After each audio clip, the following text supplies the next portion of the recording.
নমস্কার, পায়ে পায়ে সময়ের শব্দের নতুন ভিডিওতে আপনাদের আরও একবার স্বাগত।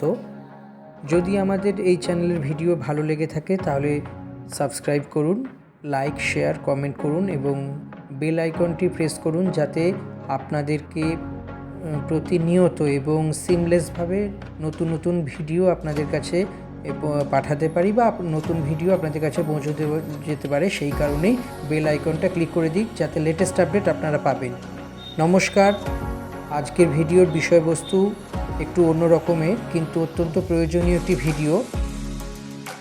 মমতা বন্দ্যোপাধ্যায় অর্থাৎ মুখ্যমন্ত্রী মমতা বন্দ্যোপাধ্যায় দ্বিতীয়বারের পর তৃতীয়বার যখন ক্ষমতায় এসেছিলেন তার আগে নির্বাচনী ইস্তেহারে প্রস্তুতি দিয়েছিলেন। অনেক প্রস্তুতির মধ্যে অন্যতম প্রস্তুতি ছিল লক্ষ্মীর ভাণ্ডার।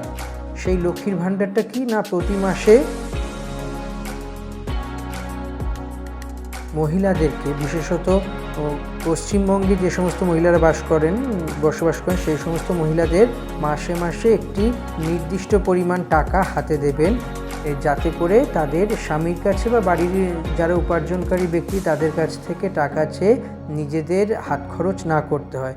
সেই কারণেই মমতা বন্দ্যোপাধ্যায় লক্ষ্মীর ভাণ্ডার প্রকল্প নামে একটি প্রকল্প শুরু করেছিলেন 2021 ভোটে জিতে আসার পরে। এই প্রকল্পের বিষয়বস্তুটা কী ছিল? এই প্রকল্পের বিষয়বস্তুটা এই ছিল যে সমস্ত মহিলারা, পরবর্তীকালে এক্সটেন্ড করা হয় যে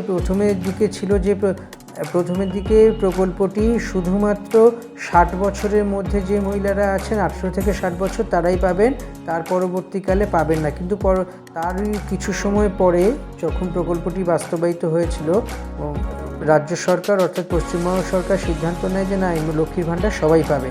এই প্রতি মাসে লক্ষ্মীর ভাণ্ডার প্রকল্পের একটা টাকা 500 টাকা করে মহিলারা পাবেন। যারা জেনারেল বা আনরিজার্ভ ক্যাটাগরি তারা 500 টাকা করে পাবেন, আর যারা রিজার্ভ অর্থাৎ SC ST বা OBC বা অনগ্রসর শ্রেণী, এই ধরনের যে সমস্ত মানুষেরা আছেন, এই সম্প্রদায়ের মহিলারা মাসে একটা নির্দিষ্ট পরিমাণ টাকা হাত খরচ হিসেবে পাবেন। এই উদ্দেশ্য নিয়ে শুরু হয়েছিল লক্ষ্মীর ভাণ্ডার। পরবর্তীকালে সেই লক্ষ্মীর ভাণ্ডারের আয়ত্ত বাড়ে, সাবস্ক্রাইবার সংখ্যা দিনে দিনে বাড়তে থাকে এবং এর একই সঙ্গে দেখতে পাওয়া যায় লক্ষ্মীর ভাণ্ডারের যে টাকা ছিল সেটা জেনারেল বা আনরিজার্ভের জন্য 500 থেকে সেটি করা হয় 1000 এবং অনগ্রসর শ্রেণীর মহিলাদের জন্য এই প্রকল্পটি হয়ে ওঠে 1200 টাকা প্রতি মাসে পাবেন। ঠিক এই রকম সিদ্ধান্তই নিয়ে পরবর্তীকালে এটি বর্ধিত করা হয়। সেই মতোই প্রতি মাসে নির্দিষ্ট সময়ে এই টাকা পশ্চিমবঙ্গ সরকারের তরফ থেকে প্রতিটি বেনিফিশিয়ারি ব্যাঙ্ক অ্যাকাউন্টে চলে যায়। তো এই পর্যন্ত তো বিষয়টি ঠিক ছিল। লক্ষ্মীর ভাণ্ডারের প্রচুর সুফল রাজ্য সরকার অর্থাৎ তৃণমূল কংগ্রেসের নেতৃত্বাধীন রাজ্য সরকার এর সুফল পেয়েছে। প্রতিটি ভোটেই প্রায় লক্ষ্মীর ভাণ্ডারের ডিভিডেন্ড পেয়েছে। মূলত 2021 সালের রাজ্য সরকার অর্থাৎ তৃণমূল কংগ্রেসের ক্ষমতায় ফিরে আসার অন্যতম সেরা অস্ত্র ছিল দুয়ারে সরকার, স্বাস্থ্যসাথী এবং তার সঙ্গে লক্ষ্মীর ভাণ্ডার। এই লক্ষ্মীর ভাণ্ডার নিয়ে প্রথমের দিকে রাজ্যের প্রধান বিরোধী দল বিজেপির কড়া সমালোচনার মুখে পড়তে হয়েছে। তার সঙ্গে পিছিয়ে ছিল না বাম কংগ্রেসকে। নানান বাধা বিপত্তি কাটিয়ে লক্ষ্মীর ভাণ্ডার বর্তমানে কেন্দ্রীয়ভাবে রাজ্য সরকারের কাছে একটা বড় অস্ত্র হয়ে দাঁড়িয়েছে, উন্নয়নের অস্ত্রই বলা যেতে পারে। সেই লক্ষ্মীর ভাণ্ডার নিয়েই গত কয়েকদিন ধরেই একটা অভিযোগ উঠছে এবং তাই নিয়ে হাইকোর্ট অর্থাৎ আমাদের রাজ্যের প্রধান কোর্ট, রাজ্যের সবথেকে বড় কোর্ট হাইকোর্ট একটা নির্দেশিকা জারি করেছে। এই লক্ষ্মীর ভাণ্ডার আগে সবার ছিল, কিন্তু লক্ষ্মীর ভাণ্ডারেও আমরা আর ওরা নাকি বাসা বেঁধেছে, এই মতোই অভিযোগ উঠেছে। কেননা একদল অভিযোগ করেছে যে লক্ষ্মীর ভাণ্ডার আমরা পাচ্ছি, ওরা পাচ্ছে না, বা ওরা পাচ্ছে আমরা পাচ্ছি না। এইরকম একটা বেশ প্রায় 7 থেকে 7,500 মানুষের মধ্যে লক্ষ্মীর ভাণ্ডার না পাওয়ার একটা অভিযোগ উঠেছে। সেই নিয়ে একটা জনস্বার্থ মামলা হাইকোর্টে করা হয়েছিল। এর পর্যবেক্ষণেই হাইকোর্ট জানিয়েছে যে লক্ষ্মীর ভাণ্ডার 7,000 বা তার বেশি মানুষেরা বা মহিলারা কেন পাচ্ছেন না, এই বিষয়টি নিয়েই গতকালই একটা রাজ্য সরকার একটা হলফনামা দিতে বলেছে হাইকোর্ট। তাই এই মানে প্রধানত এই বিষয়টা কী ছিল না, সবাই পাচ্ছে, শুধু আমরা পাচ্ছি না, মিলছে না লক্ষ্মীর ভাণ্ডারের টাকা। মামলা শুনেই রাজ্যের রিপোর্ট তলব করেছে হাইকোর্ট। তা কী বিষয়বস্তু? লক্ষ্মীর ভাণ্ডার ময়না বিধানসভার বাগচা গ্রাম পঞ্চায়েতে বন্ধ লক্ষ্মীর ভাণ্ডার। অভিযোগ, এই গ্রাম পঞ্চায়েতের 6 মাস ধরে লক্ষ্মীর ভাণ্ডারের টাকা বন্ধ আছে। 7,000-এরও বেশি উপভোক্তা পাচ্ছেন না রাজ্যের এই প্রকল্পের টাকা। পাশাপাশি একাধিক পঞ্চায়েতেও এই টাকা না পাওয়ার অভিযোগই উঠেছে। এই প্রেক্ষিতে স্থানীয় পঞ্চায়েত সদস্য সুনিতা মণ্ডল সাউ জনস্বার্থ মামলা দায়ের করেন হাইকোর্টে, আর সেই মামলাতেই এবার রাজ্যের রিপোর্ট তলব করেছে হাইকোর্ট। 2 সপ্তাহের মধ্যে রিপোর্ট যা তলব করেছে সুজয় পালের প্রধান বিচারপতি সুজয় পালের ডিভিশন বেঞ্চের পর্যবেক্ষণ, মামলা বিচারাধীন থাকলেও লক্ষ্মীর ভাণ্ডার টাকা দেওয়া নিয়ে কোনো সমস্যা হবে না রাজ্যের, এমনই নির্দেশিকা বা এমনই পর্যবেক্ষণ। এদিন মামলার শুনানিতে মামলাকারীদের পক্ষে আইনজীবী বিশ্বদল ভট্টাচার্য জানিয়েছেন যে গত সেপ্টেম্বর মাস থেকেই ময়না বিধানসভার অন্তর্গত বাগচা গ্রাম পঞ্চায়েতের লক্ষ্মীর ভাণ্ডার টাকা বন্ধ হয়েছে। প্রকল্প অনুযায়ী রাজ্যে তপশিলি জাতি উপজাতীয় মহিলাদের 1200 টাকা মাসিক ভাতা এর সঙ্গে অন্যান্য অর্থাৎ যারা জেনারেল আনরিজার্ভ আছেন তারা 1000 টাকা করে মাসিক ভাতা হিসেবে পেয়ে থাকেন। কিন্তু মামলাকারীদের অভিযোগ, দীর্ঘদিন ধরে তারা একটা টাকাও পাননি। তাদের পক্ষে সওয়াল জানান ব্যাংকের মাধ্যমে ভাতা প্রতি মাসে উপভোক্তার কাছে পৌঁছে যায়। সবাই পেয়েছে, শুধু এই গ্রাম পঞ্চায়েতের মহিলারা পাচ্ছেন না। এরপরেই রাজ্যের রিপোর্ট তলব করেছে হাইকোর্ট। সব মিলিয়ে হাইকোর্ট বিচারাধীন বিষয়টি নিয়ে বিশেষ কোনো মন্তব্য করতে চাননি। কিন্তু দেখা যায় যে এই যে মামলা উঠেছে, এই মামলা নিয়ে কি হবে?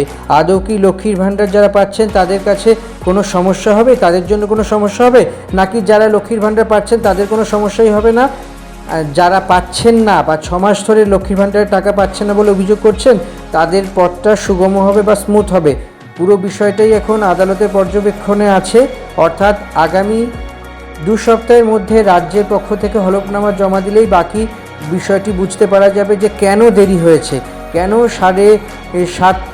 প্রায় 7,500 মানুষ ওই গ্রাম পঞ্চায়েতের অন্তর্গত 7,500 মহিলা কেন লক্ষ্মীর ভাণ্ডার পাননি, বা কোথায় কোথায় সমস্যা হচ্ছে, হঠাৎ করে বন্ধ হলো কেন, অন্যান্য জায়গায় এসে পঞ্চায়েত হোক বা পুরসভা এলাকার মানুষ হোক, লক্ষ্মীর ভাণ্ডারের টাকা কারো পেতে অসুবিধে হয়নি, তাদেরই কেন হচ্ছে?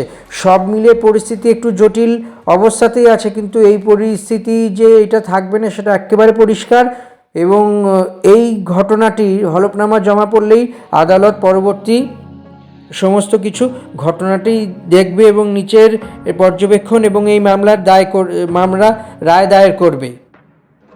মূলত লক্ষ্মীর ভাণ্ডার নিয়ে আগে বিভিন্ন বিরোধী রাজনৈতিক দল লক্ষ্মীর ভাণ্ডার নিয়ে নানা ধরনের তির্যক মন্তব্য করেছিল। কেউ কেউ বলেছিল যে চাকরিজীবী না করে ভাতাজীবী করে তুলতে। রাজ্যের বিরোধী দলনেতা শুভেন্দু অধিকারী জানিয়েছিলেন, তার একটি সাংবাদিক সম্মেলন বলেছেন যে রাজ্যে চাকরি নেই, ভাতা আছে। তো এই সমস্ত কিছু যখন মনে করা হয়েছিল 2023-এর বিধানসভা ভোটে বা 2024-এর উপনির্বাচন ছিল এবং 2024-এর লোকসভা ভোটে বুমেরাং হবে, কিন্তু সেক্ষেত্রে দেখা যায় যে না, লক্ষ্মীর ভাণ্ডারে সর্বজন বিদিত একটি গ্রহণযোগ্যতা আছে, যেই গ্রহণযোগ্যতার কারণেই শাসক দল হাসতে হাসতে প্রতিটি নির্বাচনী বৈতরণী পার হয় এবং প্রতিটি নির্বাচনে হাসি মুখে জয়লাভ করে। ফলে লক্ষ্মীর ভাণ্ডারের গুরুত্ব বাড়তেই থাকে।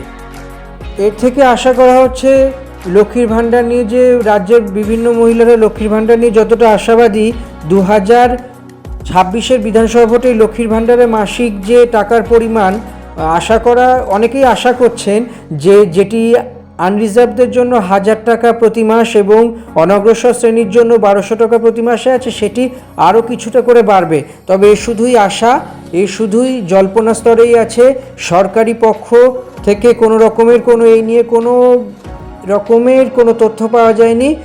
অনেকে আশা করছে যে ভোটে যাওয়ার আগে নির্বাচনী ইশতেহারে তৃণমূল কংগ্রেসের পক্ষ থেকে জানানো হবে যে আরও কিছুটা লক্ষ্মীর ভাণ্ডারের টাকা বাড়বে, কিন্তু সেই সব এখনও জল্পনা স্তরেই আছে।